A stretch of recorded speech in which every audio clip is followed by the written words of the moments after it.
It's Writer's Dream Time again, where authors are able to talk about how they write their books, how they publish their books, and how they market their books.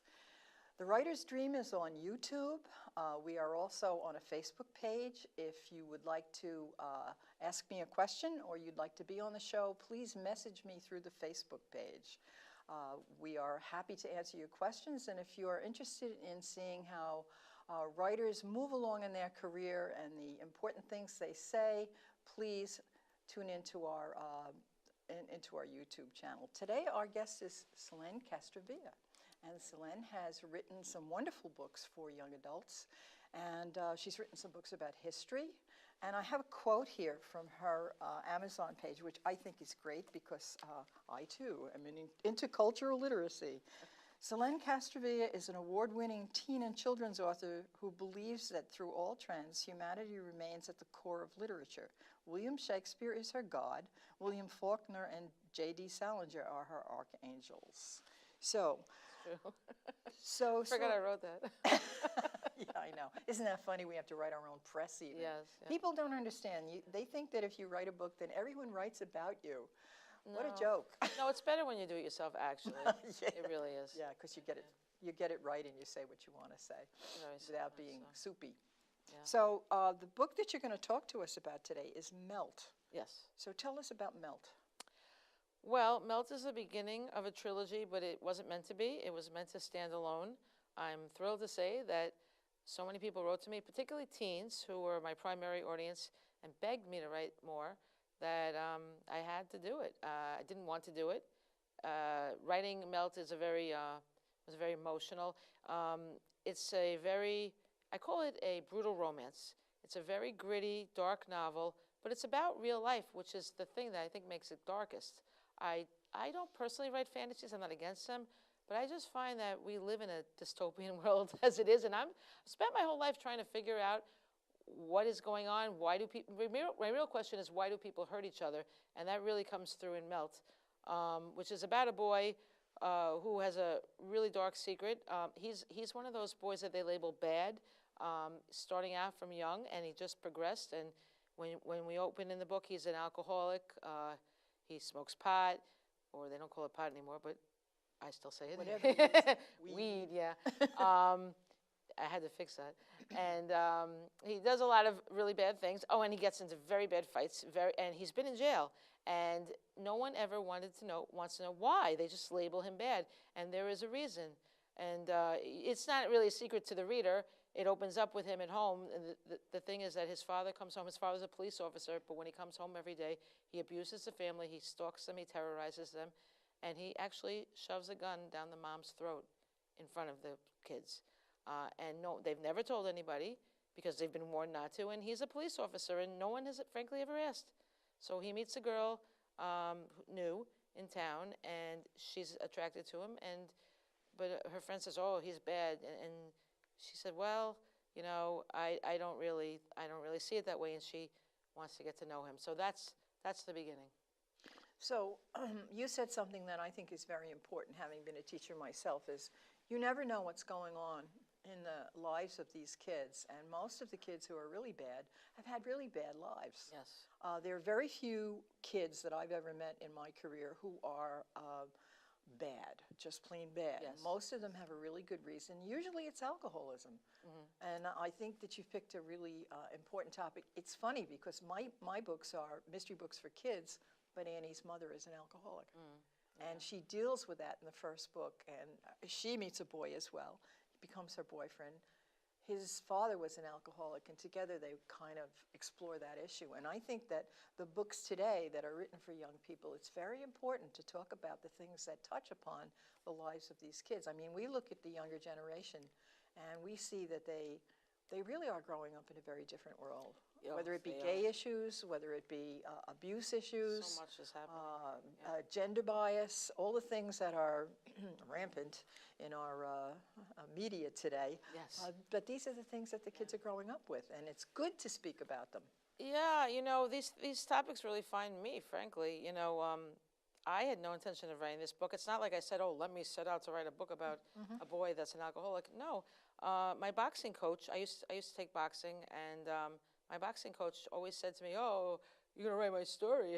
But, you know, I don't know about you, but does everybody say, hey, why don't you write my story? I mean, what is happening? I always say, well, I can, you know, write your own, only you can write your story, you know. But then he said to me, and he said, oh, my dad used to beat up my mom. And it was, of course, very sad, but didn't strike me as the thing, you know, but it was very vague. But when he told me the specific detail about his, one day I was actually working out with him, punching things, and he looked me in the eye and he said, my dad used to shove a gun down my mom's throat in front of me every night. And I said, that's specific.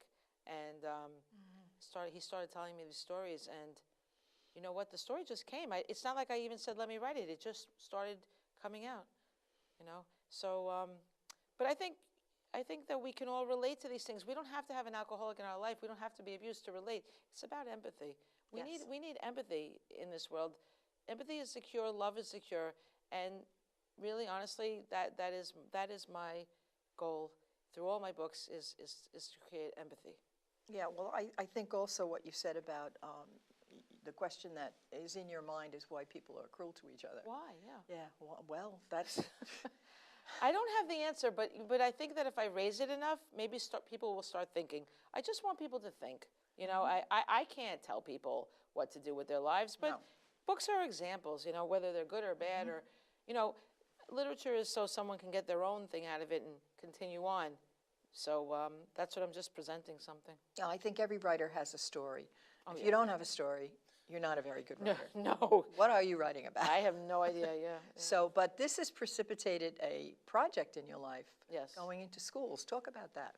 Yeah, you know, the thing that I'm really probably most proud of is the response I've gotten from students. Actually, it's been in the curriculum in some schools, which it's actually been banned from the curriculum. Oh, sure, I can understand why. Yeah, no, not for the... So then your sales went like that. It was not, it was, I forget what, it was the sex. You know why? Because they had sex without repercussion. Like God didn't strike them down, I guess. So, you know, I'm sorry. But, you know, I realize that high schools never have sex, except for in my books. Oh, no. But it wasn't the alcoholism, it wasn't the cursing. Well, there's not a lot of cursing. I made sure there wasn't. But it wasn't for what you would think, maybe, but it was for the very mild. There's not like some full-blown out, you know, anything. It's just, but that's what they banned it for. It was very upsetting because the kids wanted the book so badly. You know, they were protesting. Once they found out that it was banned for sex, I'm sure every one of them bought a book. Well, but you want them to be able to do it with the teacher. You know, there is something to be said. A good teacher can bring so much to it. It could be a good book. A good teacher is the advocate for the author when the author's not there. You know, and I remember the book when I read Catcher in the Rye with the teacher. I mean, it's the teacher that really helps you bring out all the things. You know, because when you're young, you need to be kind of directed into themes and yeah, I think so. It depends on the kid, traits. but I think that the teacher can always bring a discussion that you're not going to have a discussion on your own. You're just going to read the book and put it down, even if they have a group. But the kids don't have a group together. But anyway, so I go to the schools, and they, you know, I do ask that they've read it, and then we have this great discussion. We have, you know, these are posters that at one school I didn't ask them to make any posters. I never asked them to do anything specific. But the teachers always have them do their own thing to address. So these are just a couple of the posters. Why don't you talk about the one behind you? Well, this is, see, Joey, as I was speaking about, is an anti-hero. Of course, I don't come up with that term, you know, but the kids did that, you know, and so they put a couple of quotes. See, the top quote is when he's drunk and he actually attacks a boy that Dorothy, the girl, is speaking with. And he blacks out. He doesn't even remember it. And then the other one is a quote from her friend saying, you know, Joey Riley beats up people for fun. That's when she's telling her to get away from him. So then they mention, you know, imagery, symbolism, irony. You know, these are the things that I'm not going to, you know, these are things that teachers really have to help you bring out. And some people might think, oh, that ruins a book. No, I think that really makes a book better, to appreciate these things, you know. And hopefully, I feel like I'm setting the kids off on a course where they can really appreciate literature like forever. It's so important. Well, look at the popularity of book clubs today. Why are book clubs popular? Because someone in the people who are in the book club, someone in their life has taught them how to really analyze a book and appreciate it. It's true, yeah. And people talk about there's no reading going on. I beg to differ. No, there's a lot of reading going on. Yeah. There is a lot of reading going on. I just hope that they're reading good books. Unfortunately, there's a lot of garbage being published. I am a literary writer, that, and I'm a literary writer, but I believe that if you're going to do something, you should do it well. And yes, and you should. I firmly believe that you should bring culture into your books, and by that I don't mean opera singers. I mean the current culture, the underpinnings that make us Americans, for instance, or make us human beings, even those kinds of things from ancient literature, from mythology, wherever you want to draw from. Yes. Those kinds of things. I wish that in high school, having taught in high school for so long, I wish that they would have a philosophy course in high school. I think this would be so great for kids. Me too. But it also depends on how it's being taught. Because, you could also just want to string yourself up from some of those people. But I do love it. I think philosophy is amazing and very important. Very important, And I think that's something that a lot of kids miss out on. And, yes. And if you wait until you get into college, a lot of kids don't take the kinds of courses where they're going to get a philosophy course. And because they don't even know about it, really. We have to expose them to as much as possible, as early as possible. Yeah, liberal arts. Everyone should have some exposure. I would hope so. But so when I go to, I go to a lot of I do visits everywhere. And, and I charge a fee. But however, I do volunteer in a lot of, specific, like very, I guess urban, underprivileged places. And these kids are great.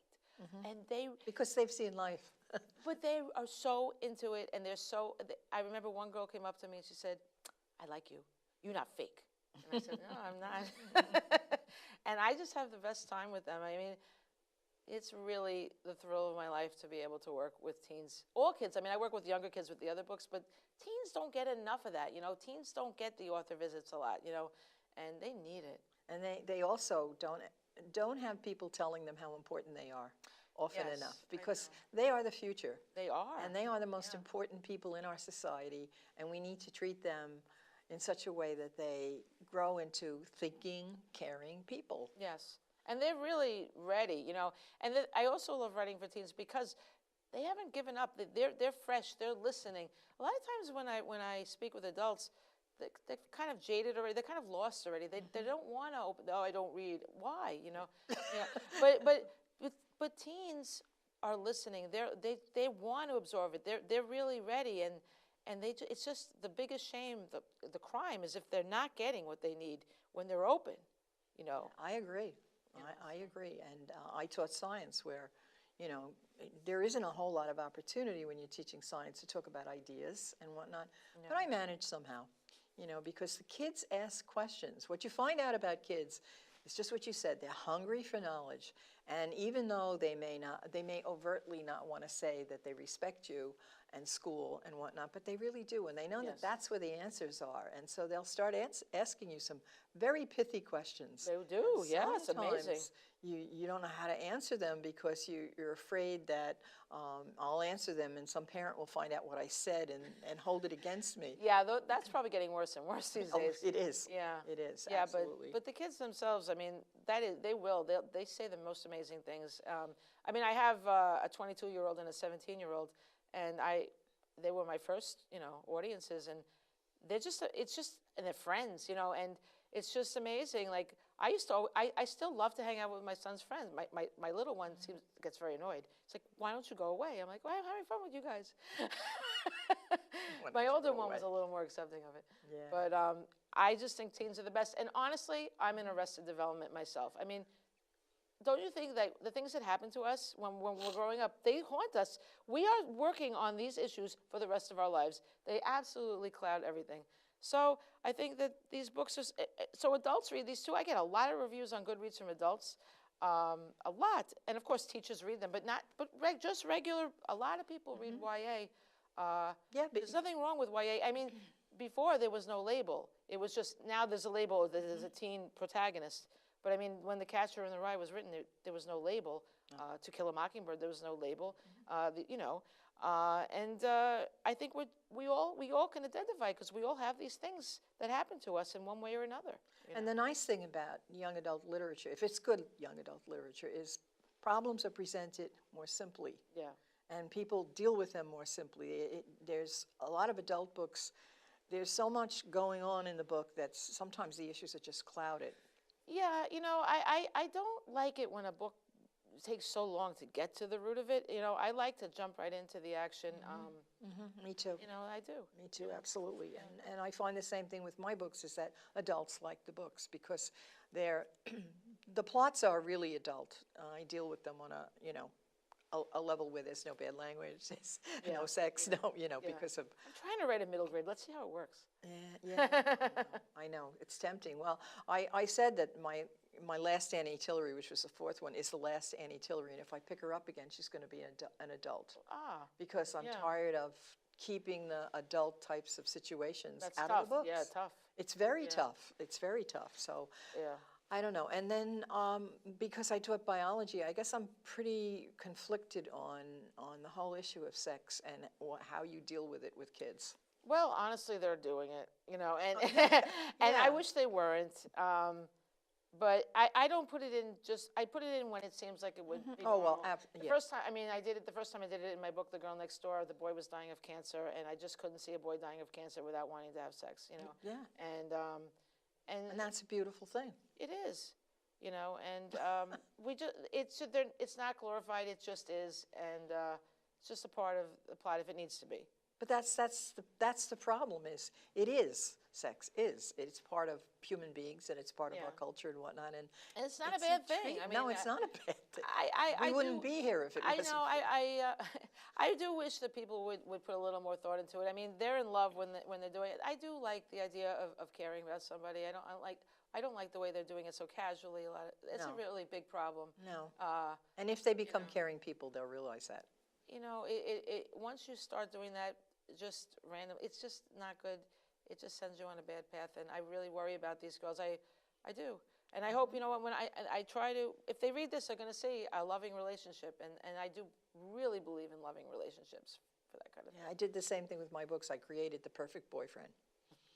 He's a friend. He cares about her. Oh, that's nice. And he loves her, but he cares about her. So he's the perfect boyfriend. Joey is very loving. Joey has a lot of issues. But boys in my books always tend to be very loving, but have a lot of issues otherwise. I don't know why that is. I know why it is, because that's the reality of things. I guess so, yeah. Honestly, I've never sat, I don't just sit and say, hey, okay, I'm going to write this. They just come to me, all of them. Now, writing American history is different. The idea comes to me originally in a conversation, but then obviously there's so much research that has to be put in. It's a completely different process. So how did you make that transition? First of all, talk a little bit about your American history books, because this is a fascinating topic to me. Well, they do really well. They're mostly for school and library, but of course, they're for everybody. And they're narrative nonfiction, kind of in the style. It's terrible to say, but Truman Capote invented it with In Cold Blood.